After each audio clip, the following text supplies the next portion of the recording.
Գիրք Ծննդոց, գլուխ 20 Աբրահամն ու Աբիմելեքը Եվ Աբրահամն այնտեղից դեպի հարավային երկիրը գնաց և բնակվեց Կադեսի ու Սուրի միջև ու Գերարում պանդուխտ եղավ։ Եվ Աբրահամն իր կնոջ Սառայի մասին ասաց, թե նա իմ քույրն է, և Գերարի թագավոր Աբիմելեքը մարդ ուղարկեց և առավ Սառային։ Բայց Աստված գիշերը Աբիմելեքի մոտ եկավ և ասաց նրան. «Ահա դու մեռնելու ես այդ կնոջ պատճառով, որովհետև նա ուրիշի կինն է»։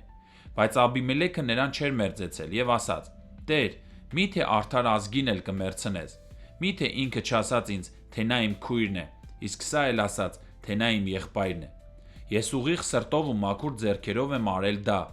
Եվ Աստված նրան ասաց երազում. «Այո, ես գիտեմ, որ դու ուղիղ սրտով ես արել այդ, և իմ դեմ մեղանչելուց քեզ ետ պահեցի, որի համար էլ չթողեցի, որ նրան մերձենաս։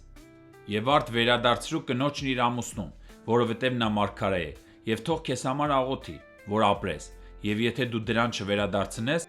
իմացիր, որ անպայման կմեռնես, դու և բոլոր նրանք, ովքեր քոնն են»։ Ուստի Աբիմելեքը առավոտյան վաղ վեր կացավ և կանչեց իր բոլոր ծառաներին, և այս ամենը նրանց ականջների առաջ պատմեց, և մարդիկ շատ վախեցան։ Ապա Աբիմելեքը կանչեց Աբրահամին և ասաց նրան.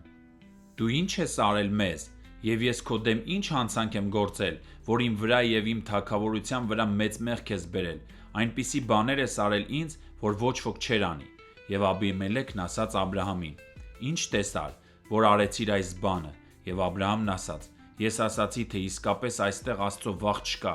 և ինձ կսպանեն իմ կնոջ պատճառով։ Եվ իսկապես էլ նա իմ քույրն է, հորս աղջիկն է, բայց ոչ մորս աղջիկը, և իմ կինն է դարձել։ Եվ եղավ այնպես, որ երբ Աստված իմ հոր տնից ինձ պանդխտության հանեց, նրան ասացի. «Սա թող լինի քո ինձանելիք բարությունը, որտեղ որ գնալու լինենք, իմ մասին ասես, թե եղբայրս է»։ Եվ Աբիմելեքը ոչխարներ ու արջառներ և ծառաներ ու աղախիններ առավ և տվեց Աբրահամին, և նրա կնոջը Սառային էլ վերադարձրեց։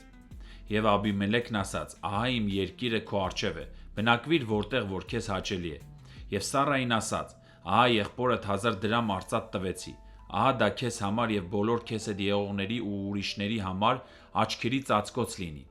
Այսպես Սառան հանդիմանվեց, և Աբրահամն աղոթեց Աստծուն, և Աստված բժշկեց Աբիմելեքին և նրա կնոջը և նրա աղախիններին, և նրանք կարողանում էին երեխա ունենալ, քանի որ Տերը Աբրահամի կնոջ Սառայի պատճառով Աբիմելեքի տան բոլոր արգանդները փակել էր։